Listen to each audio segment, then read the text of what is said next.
Talaga ba, Lord? Noong first time mong mabasa ang verse na Lucas 6:28, ano ang naisip mo? For a moment, did you ever think na baka typo error lang? Imagine, bless those who curse you and pray for those who persecute you. Sinumpa ka na nga ng taong yun, ibe-bless mo pa? May malaking kasalanan na nga sa iyo, ipagpe-pray mo pang maging maayos ang kalagayan niya? Siguro kung kaharap mo si Lord, natanong mo na siya ng, seryoso ba to, Lord? Talaga po ba?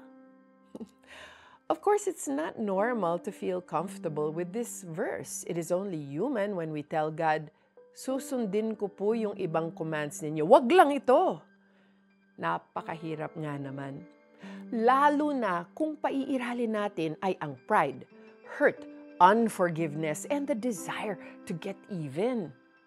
Masakit lalo na if the person who wronged you is someone close and special to you. Pero bakit nga kaya sinabi ni God to bless those who curse us?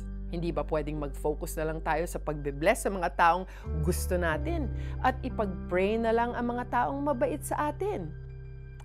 Well, it is because we are called to love radically, not according to the standards of this world, but according to how God loves even those who do not acknowledge and obey Him. At kung magdedepende tayo sa ating kakayahang magmahal, napakahirap talaga. That's why, just like with all other commands of God, we need to seek His grace to enable us to obey. As it is written in Proverbs 3:5, we should lean not on our own understanding. So, magdasal tayo.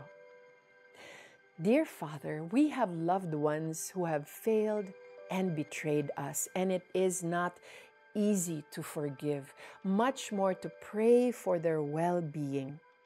Pero gusto naming sundin ang salita ninyo, kaya tulungan po ninyo kami na maging mapagkumbaba in order to be kind and selfless enough to bless even our enemies.